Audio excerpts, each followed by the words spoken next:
Halo Sobat Noba, PTTH Dunia 1000 Besar episode 158 sudah rilis nih. Tanpa banyak basa-basi, yuk langsung saja kita lanjutkan kisah serunya. Di episode sebelumnya, Xiaoyan, Sanyao, dan Cixing memasuki sebuah kediaman kuno misterius yang penuh jebakan dan kekuatan tersembunyi. Di dalam aula megah itu, mereka menemukan dua kursi emas yang ternyata menjadi wadah bagi dua sosok legendaris. Seorang alkemis dan seorang pengendali api suci. Keduanya adalah penjaga warisan kuno. Ketegangan meningkat saat mereka menguji kekuatan Xiaoyan. Dalam pertarungan itu, kekuatan sejati Xiaoyan terungkap. Dia mampu memadukan 23 jenis api surgawi dan menampilkan simbol warisan klan Xiao, tanda kebangkitan keturunan yang dianggap telah punah. Setelah pengakuan tersebut, kedua penjaga akhirnya menerima Xiaoyan sebagai pewaris sah. Sanyao juga memperoleh kembali pusaka leluhur klan Tianmu, yaitu kerang spiritual. Di dalam ruangan kayu yang sunyi, tatapan sang alkemis tua tertuju pada Xiaoyan. Senyumnya tampak mengandung niat tersembunyi, seolah sedang menimbang sesuatu di dalam hati. "Anak muda, bagaimana? Apakah engkau tertarik?" Ucapnya perlahan, suaranya mengandung nada yang sulit ditebak. Xiaoyan menatapnya dengan dahi berkerut. "Senior, apa maksudmu?" tanyanya. Sang alkemis tua tersenyum tipis. "Tidak ada hal lain, aku hanya ingin menguji seberapa kuat kemampuanmu." Mendengar itu, Xiaoyan seketika tersadar. Dia kini mengerti mengapa sang alkemis dan sosok api tadi bersikap demikian. Rupanya semua itu hanyalah ujian kekuatan. Sang alkemis itu menatap Xiaoyan dengan pandangan yang sedikit lebih ramah. Kemudian berkata perlahan, "Untuk saat ini, kemampuanmu sudah cukup memadai. Waktu wujud energi ini hampir habis. Maka aku akan berbicara singkat saja. Tempat tinggal ini, mansion yang kalian lihat, sebenarnya adalah sebuah artefak spiritual yang memiliki kesadaran sendiri. Ini adalah hadiah dariku untuk kalian berdua, Sanyao dan Sanli, sebagai tanda niat baikku." Tatapan lembut dan penuh kasih muncul di mata sang alkemis saat dia memandang Sanyao. Gadis itu pun dapat merasakan di dalam tubuhnya kini terdapat suatu ikatan yang semakin kuat dengan keberadaan kediaman tersebut. Sang alkemis kemudian menunjuk ke arah sebuah kotak di hadapannya. "Selain itu, kotak di hadapanku ini berisi sesuatu yang dapat menutrisi kekuatan jiwa. Jika anak muda ini bisa memperolehnya, maka kelak mungkin aku pun akan memiliki keterikatan karma dengannya." Dia menatap Xiaoyan dalam-dalam. "Namun, apakah engkau dapat memperolehnya atau tidak, itu bergantung pada keberuntunganmu sendiri." Sosok bayangan itu yang berdiri di sisi sang alkemis perlahan membuka mulutnya. "Anak muda, aku dapat merasakan banyak api di dalam tubuhmu. Itu pasti berhubungan dengan teknik yang engkau latih. Jadi, tidak perlu aku sembunyikan lagi. Jika kau ingin memperoleh api suci, datanglah ke puncak pegunungan gurun. Di sana tersimpan rahasia yang engkau cari, dan juga api suci yang engkau inginkan." Begitu kata-kata itu selesai diucapkan, sosok api beserta sang alkemis meledak menjadi partikel cahaya dan lenyap sepenuhnya dari aula kayu itu. Xiaoyan menatap kosong ke arah tempat mereka lenyap. Keterkejutan tersirat di wajahnya. Pegunungan gurun, di sana benar-benar terdapat api suci. Nada suaranya mengandung keheranan, namun di dalam hatinya, dia percaya pada ucapan makhluk api itu. Di sisi lain, suara Long Yi terdengar di benaknya.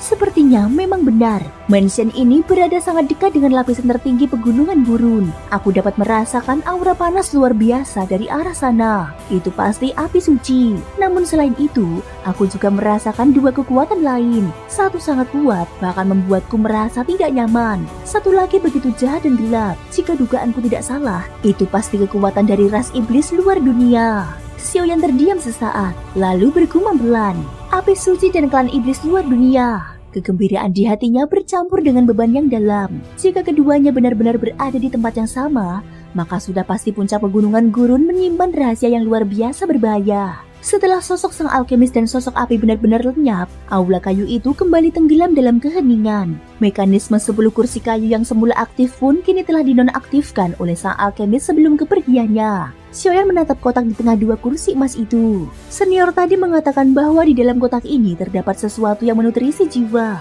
Entah benda apa sebenarnya itu. Tatapannya berkilat. Meskipun kotak itu terbungkus lapisan segel yang kuat, dia masih bisa merasakan dorongan misterius di dalamnya. Dorongan yang membuat jantungnya berdegup kencang. Melihat reaksi itu, Cixing segera berbicara. "Tenang saja, Aku tidak akan merebutnya darimu. Dia menyadari betapa besar keinginan Xiaoyan terhadap benda itu, sehingga dia buru-buru menjauhkan diri dari kemungkinan salah paham. Bagi kebanyakan orang, harta yang berkaitan dengan jiwa justru berbahaya. Satu kesalahan kecil dalam pengendalian kekuatan jiwa dapat membuat seseorang hancur tanpa sisa. Karena itulah, Cixing tidak tertarik mengambil resiko hanya demi sebuah benda yang belum tentu berguna baginya. San Yao pun ikut berbicara dengan lembut. Aku pun tidak tertarik. Kata-kata mereka membuat hati Xiaoyan menghangat. Dia tahu betul bahwa kedua orang ini tidak membutuhkan benda tersebut. Namun pilihan mereka untuk mundur tetap membuatnya merasa dihargai. Cixing menepuk tangannya sambil tersenyum. Baiklah, tidak usah terlalu banyak berpikir. Saudara Xiaoyan, lebih baik kau lihat sendiri benda itu. Sekalipun tidak bisa memilikinya, setidaknya kita bisa mengetahui apa isinya. Xiaoyan mengangguk sambil tersenyum tipis. Baik, dia segera membungkus tubuhnya dengan kekuatan jiwa, lalu melangkah mendekati kotak yang terletak di antara dua kursi emas itu. Kenapa kotak ini tertutup begitu banyak debu? Gumamnya perlahan.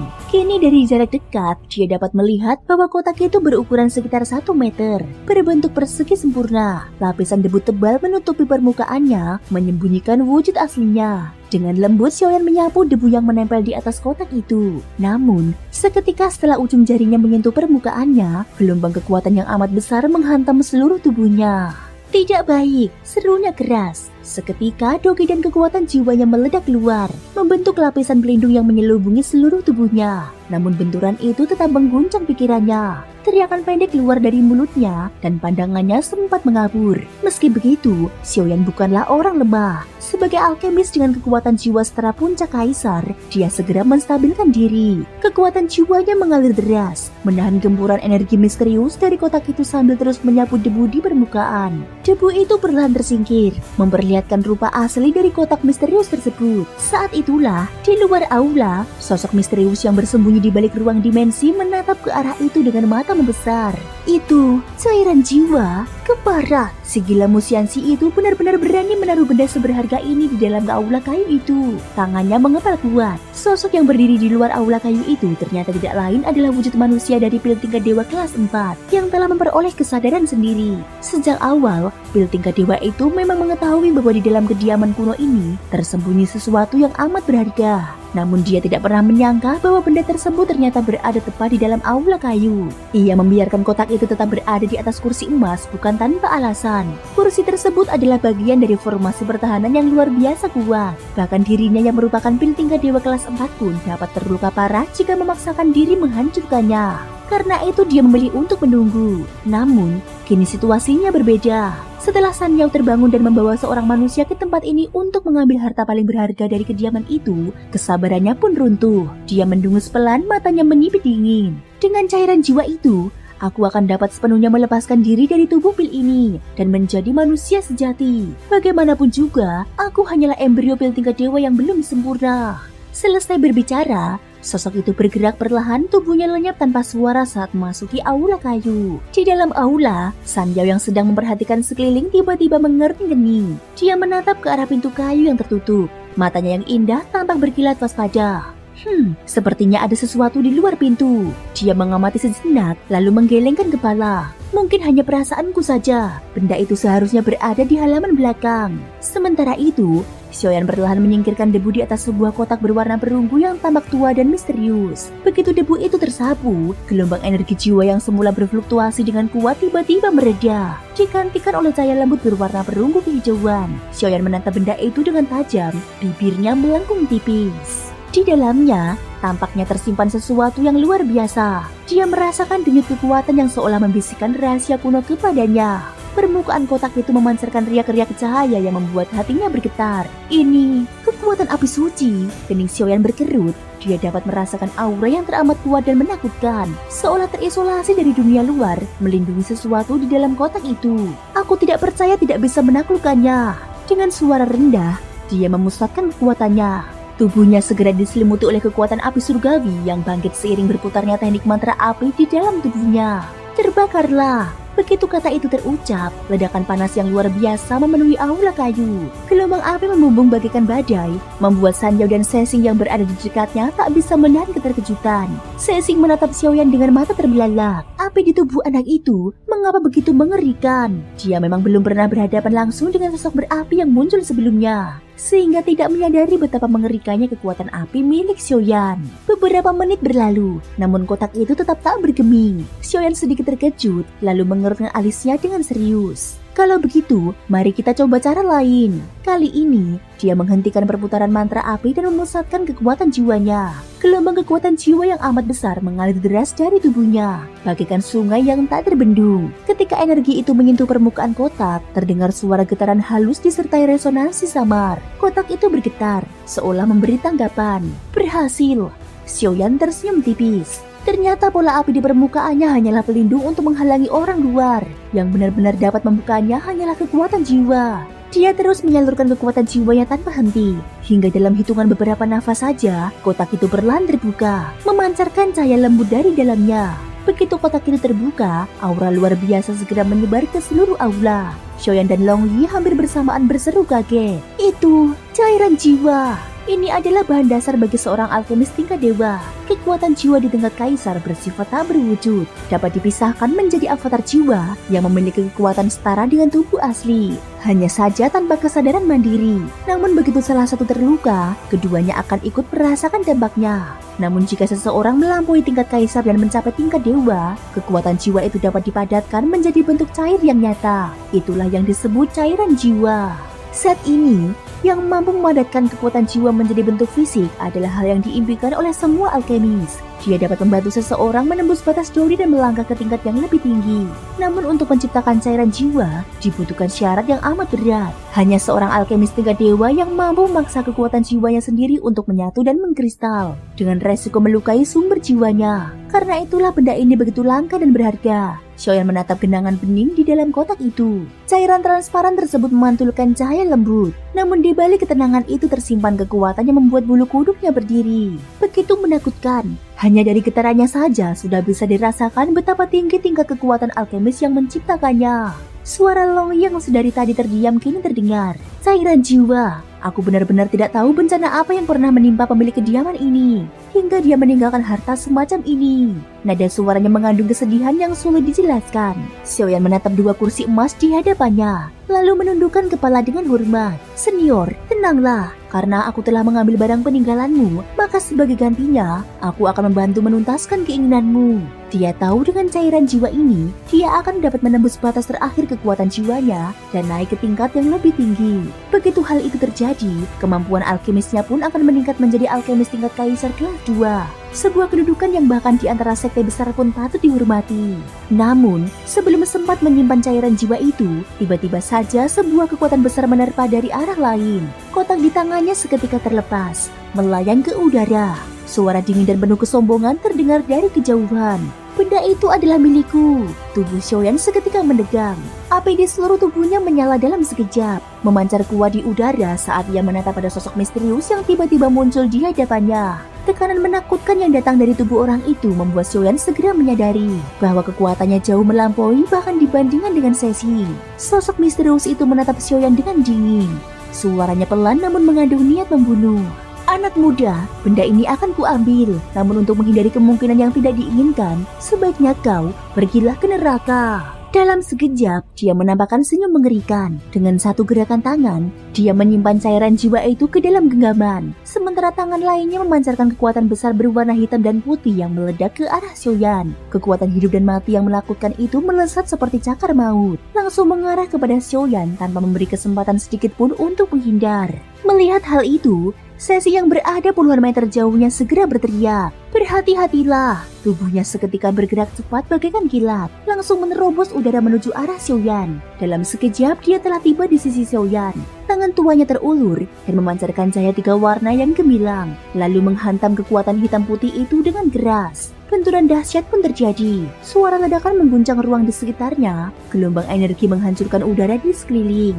Sosok misterius dan Ceci sama-sama terbental jauh ke belakang. Namun pada saat Ceci menahan tubuhnya, darah segar sudah menetes dari sudut bibir dan telapak tangannya. Dia masih menggenggam Xiaoyan di sisi lain. Jelas terlihat bahwa dalam pertarungan singkat itu, Ceci berada di posisi yang kalah. Xiaoyan menatapnya dan menundukkan kepala sedikit. Terima kasih. Sesing menarik nafas dalam-dalam, menahan rasa sakit yang masih mengalir di dalam tubuhnya. Namun sebelum dia sempat menjawab, suara lembut San Yao terdengar. Itu, pil tingkat dewa. Sosok itu tertawa pelan, tak lagi berusaha menyembunyikan identitasnya. Menarik.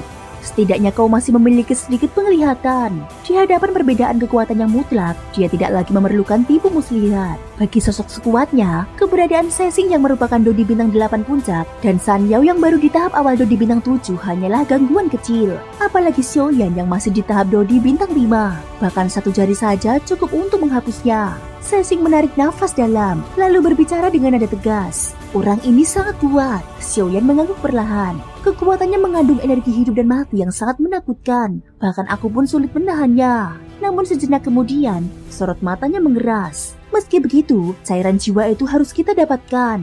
Dia tidak mungkin menyerah begitu saja pada benda yang menjadi kunci peningkatan kekuatan jiwanya. Sesing menatap sosok misterius itu sambil berkata perlahan, aku akan berusaha menahan orang ini. Aku bisa melindungi diriku sendiri. Tetapi membawa kalian berdua sekaligus hampir mustahil. Selain itu, kekuatan hidup dan mati di tubuhnya terasa tidak wajar. Sangat aneh. Xiaoyan menatap tajam ke arah lawannya, lalu perlahan mengangguk. Memang, ada sesuatu yang tidak normal. Sosok misterius itu, yang kini jelas adalah dewa pil bernama Dansen, tiba-tiba berbicara dengan nada datar. Permainan ini sebaiknya diakhiri. Dia kemudian menatap San Yao. San Yao, ikutlah denganku. Aku dapat berjanji tidak akan membunuh kedua orang itu. San Yao menatapnya dingin dan menahan amarah di dadanya. Dansen, kemana kau membawa Sanling? Suara tawa pelan terdengar dari dewa pil itu. Memang pantas kau berasal dari ras ikan tianmu. Keberanianmu sama seperti Yusuan di masa lalu. San Yao menatapnya dingin. Cepat katakan, bentaknya dengan nada penuh tekanan. Dansen tersenyum dingin. Tenang saja, sebelum aku menguasai seluruh kediaman ini, aku tidak akan membunuhnya. San Yao mendengus keras, lalu menatapnya penuh kebencian. Dulu, kakekmu menciptakanmu untuk melindungi tempat ini. Tapi lihat dirimu sekarang. Apakah kau pantas disebut sebagai hasil ciptaannya? Wajah Dansen seketika mengeras. Ya, aku memang diciptakan olehnya. Tapi mengapa dia tidak memberiku kesadaran? Apakah kau tahu perbedaan antara pil tingkat dewa yang memiliki kecerdasan dan yang tidak? Itu adalah dua dunia yang berbeda. Nada suaranya semakin tajam dan dipenuhi amarah. Jika saat itu dia memberiku kesadaran, aku tidak akan menjadi seperti ini. Namun justru karena aku tanpa sengaja menelan beberapa pil dari ruang alkimia, aku memperoleh bentuk seperti sekarang. San Yao menatapnya tanpa gentar. Namun bagaimanapun juga, kau tetaplah hasil karya kakekmu. Jika dia tahu kau berubah seperti ini, apa yang akan dia rasakan? Kata-kata itu membuat tubuh Dansen bergetar. Ketakutan tampak jelas di matanya. Tidak mungkin. Orang tua itu tidak mungkin selamat dari serangan bangsa jahat di luar dunia itu. Xiaoyan memperhatikan percakapan keduanya dengan dahi berkerut.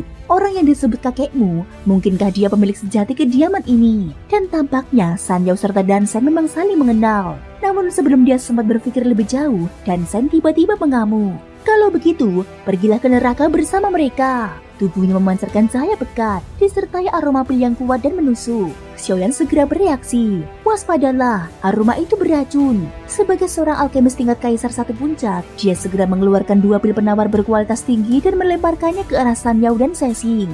Keduanya segera menelan pil itu, dan rasa pusing serta penglihatan kabur perlahan menghilang. Xiaoyan menggenggam tinjunya erat. Sesing, San Yao, serang bersama. Dia tahu percuma berdiskusi lebih lama. Situasi sudah tidak dapat diselamatkan dengan kata-kata. Energinya melonjak, menatap tajam ke arah Dansen.